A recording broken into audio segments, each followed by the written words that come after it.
there isn't a whole lot that I can say about Lara. All I would say is that if you listen very, very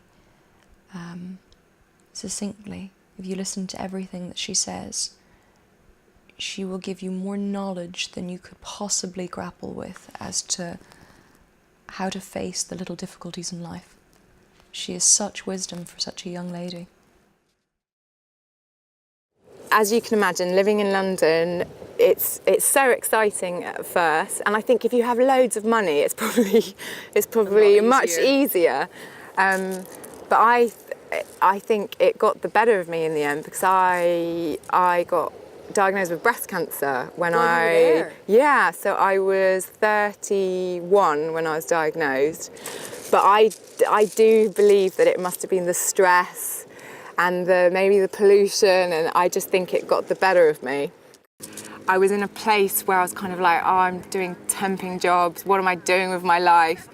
And suddenly it was really strange. I was in the shower, and it was like my left hand had become possessed. It suddenly moved straight to the lump in my breast, because I'm terrible. I'd never checked. I didn't do what you're supposed to do. And I was kind of like, oh, that's weird. I'd never noticed it before. So I thought, oh, I'll go and get it checked by my GP. So that week I went and had it checked, and he said, oh, I think it's just a cyst, but I'll refer you to the hospital. And I spoke to my friend, and I said, you've had a biopsy before, haven't you? And she said, no, that's not normal. And I was like, okay. So in the back of my mind, I was kind of like, it could be something serious, but no, it'll be fine, because they've all said it's a cyst. So because they'd kind of put my mind at ease, I went in to get the results by myself. And my mum said, oh, I should come with you. And I said, no, it's fine. It's no big deal. So I went in by myself, and I was kind of all, hello to the surgeon. And I now realise in his eyes, he was thinking, oh no, this girl doesn't know that it's serious. And then he said, now I can't promise I can get you to 90, but I will try my best. And it sort of seeps over. And then he said, and the treatment, I don't know if you know, is going to involve chemotherapy. It's a very aggressive type of... Away, he was saying he said it's a very aggressive type of cancer, so it's going to involve chemotherapy, radiotherapy, surgery. We don't know if it's spread. We'll have to do tests. And I don't know if you've seen Breaking Bad, that moment when he's told that he has cancer, and it's so true. You just don't hear anything. And then inside I was kind of like, do not cry. And I was sort of going, do not cry, do not cry. And what I didn't realise, I was supposed to go to the reception and book an appointment, but I didn't. I just ran out. And it was funny, because when I walked to the hospital, the sun was shining. When I got out, it was like thunder and lightning and rain. And I was like, it's like God knows. And then I was by myself then, and I thought, I can cry now because no one's around. And I couldn't cry. And I was trying to squeeze the tears out, and they didn't come. And then I suddenly had this feeling thinking, God, everybody I know and love doesn't know what I know. And I thought, oh, they're so lucky. So I just phoned as many people as possible to tell them, all my friends. And then I stayed with my friend that night, and she had a puppy. And she said, would you like to take the puppy up to sleep with you, if you're... And I was like, yeah. And it was the best thing, because I remember waking up at 3 o'clock in the morning and just bawling my eyes out with the whole magnitude of it. And then this little puppy was licking my face. And it's fate, because it was the best thing that ever happened to me I called him Edward, because he looked like a little old-fashioned teddy bear. Because I didn't care I had cancer because I had a puppy. Is that really how you felt? Yeah, because I had to look after this puppy, and I had to make sure it needed walking and feeding and looking after. So obviously I needed to look after myself, but I was living alone. I did not want to move back in with my parents. I think that would have tipped me over the edge, and it would have probably tipped them over the edge.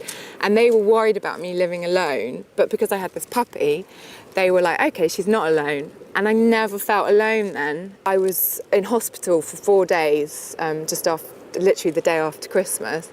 And I remember sitting in my hospital bed in the NHS, and I turned the news on, and that poor guy had just been kidnapped by ISIS. This pilot, he'd been gunned down and he was still alive. And I remember thinking, oh my goodness, that poor guy, because he's not going to have a happy ending at all. And they ended up doing horrible things to him and they killed him. But I remember thinking, I am so lucky in my comfortable NHS bed, being treated so well and looked after, and I've got my friends and family. Even if I die of cancer, I've died, you know, being so well looked after compared to yeah, you see what people have to go through around the world. So yeah, I've never... Because it sounds, so many people talk about how they found some level of happiness and contentment in their life, and it's based around having family and friends who support you and are there for you, and being able to follow your, whatever it is, your creative drive, your passions, your convictions, whatever it is you want to do with your life, and a sense of freedom. Yeah. And it almost sounds like by being told it could all be over, you were completely liberated from any of the humdrum crap that was going on. Definitely. Since that day I was diagnosed, my life has meant I've lived every day. I'm sort of floating on a cloud. Even now. And I still even think, even if my cancer does come back, obviously it will be awful, but I will have a sense of, I feel so loved and I've had such a happy life that, c'est la vie, that's my fate. So yeah, you go into the chemo unit, you have it every 3 weeks. And funnily enough, so you have these preconceptions of what it's going to be like. It was the most lovely place, the chemo unit. The nurses were so friendly. They made you feel so welcome. They had the radio playing. People are laughing. It's a very pleasant place, which is very strange. Most chemo sessions, I would rock up in a sequin dress and a different coloured wig, and my friends would come with me, and we just turned it into something that, as much as I was being pumped full of poison, it was a funny experience. It almost sounds like you just decided to celebrate life, that you were just trying to... and just make fun of a bad situation. And my parents and all my friends were worried about me. I think I wanted to show them that it's like, no, it's fine. It's really, it's going to be fine. I lived in Peckham in South London, which has the best wig shops, I think, in the whole of the UK, because it's got a really... I love the obsession with wigs. It's got like the biggest African population in Europe, and so I had the best time with all the wigs. I just go shopping all the time. So with the chemo, I turned completely vegan. I read loads of books and followed all these healthy people, and so I completely turned my diet organic and natural. And funnily enough, I never felt so good. The chemo, it would be about the first 4 days after chemo, you feel pretty rough. But I had Edward, so I'd walk him for 20 minutes every day. Having exercise, eating well is really important in your recovery. I wrote a blog throughout my breast cancer experience called Get Your Tits Out. And the reason I wrote the blog was because when I was first diagnosed, I'd have so many friends and family texting me and asking me how I was, and they would say, how did the appointment go today? What did the doctor say?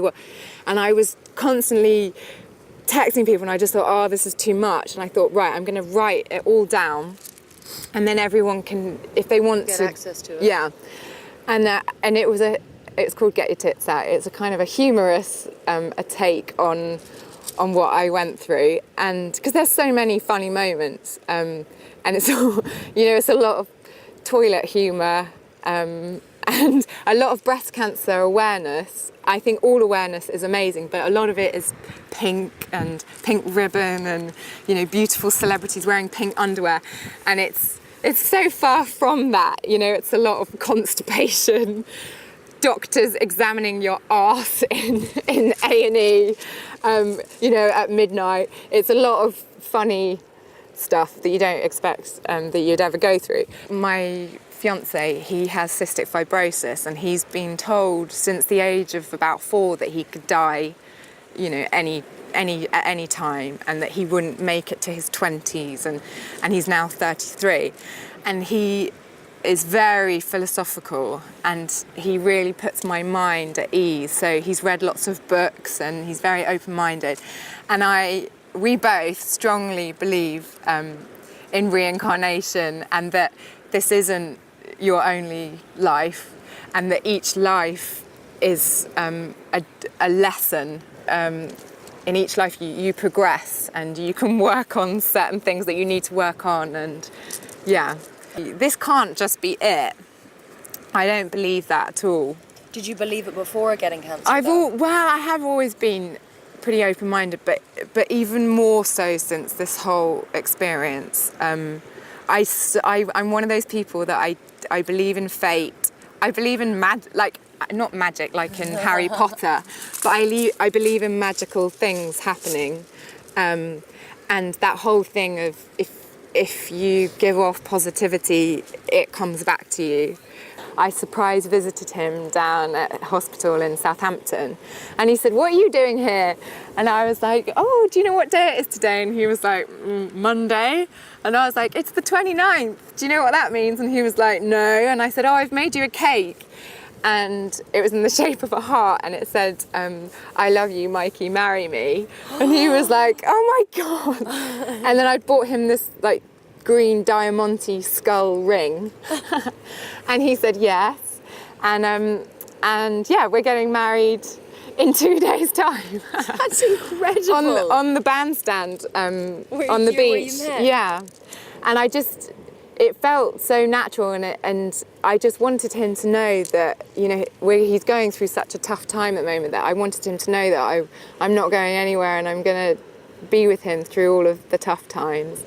And it's so strange, because if I hadn't have had cancer, I'm ashamed to say it, if I'd have met Mikey, I would have thought, oh, he's lovely, but I wouldn't have wanted to go out with him. I wouldn't have wanted to have a relationship with him, because he's got this illness, and I would have thought, oh no, you know, I can't have children with him, and you know, he's not well. But cancer has completely changed my view on it's potluck on what bodies we're born into, and that doesn't define you. It's your soul that is who you are. And okay, Mikey's got cystic fibrosis, but that's just his body, that's just the shell. That's not who he is. And I thank cancer for opening my eyes up, because back then, before my diagnosis, I would have missed out on the best thing that's ever happened to me. And I now see when people are ill, or you know, I see that as the flaws are the most beautiful thing in a person, because they make you who you are. Mikey always says, you know, when he's having a bad day, he'll buy me a bunch of flowers, and that makes him feel better, because he knows that cheers me up. So, yeah. Giving other people joy. Yeah. And it can be the tiniest thing. It doesn't have to be a big thing. And it's just like little things, like, to me, having a cup of tea and a piece of cake now is really like the highlight of my day.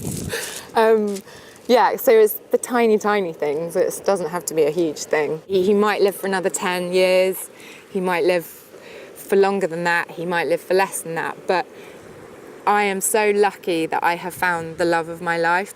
So even, you know, if Mikey, you know, sadly does pass away, I will cherish all of the memories that I have with him, and I will be so grateful that I have experienced that love. I know my mum had issues with me being so public about my cancer, and you know, I think she just wanted it to be over and to move on. But knowing that I can help people, you know, by giving them encouragement, and if people can see my story and people can see how I approach cancer, it doesn't have to be all doom and gloom. It can be inspiration. Yeah, and even if I can help one person, then then that's made me feel that I have done the right thing in being so open. I remember in the chemo unit, a young girl had just started treatment, and the nurse came up to me and she said, you know, she's only 20, she's really worried about losing her hair. Will you come and have a chat with her? And I was wearing like a bright red wig, and I said to her, you know, you can have so much fun, you can change all the different ways you look, and I said, you know, you're going to look amazing.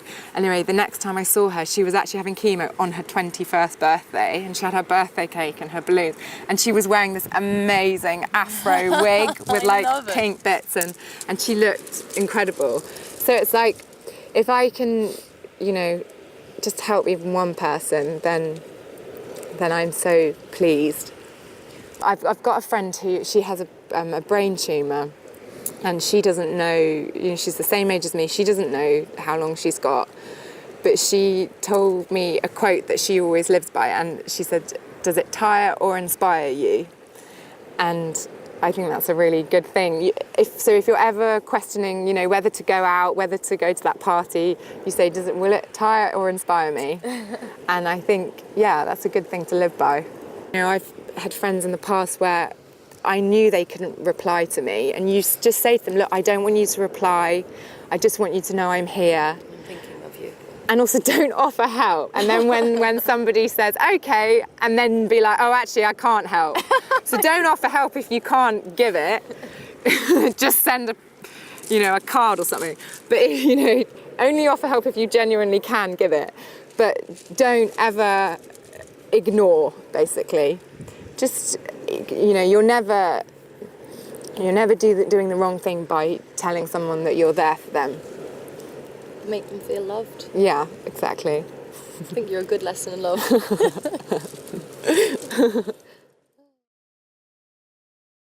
So you've got an example of a woman who, on every single step, has chosen positivity and chosen action. You know, a day before she has to start her second bout of chemo, she wants to go to a concert with her friends.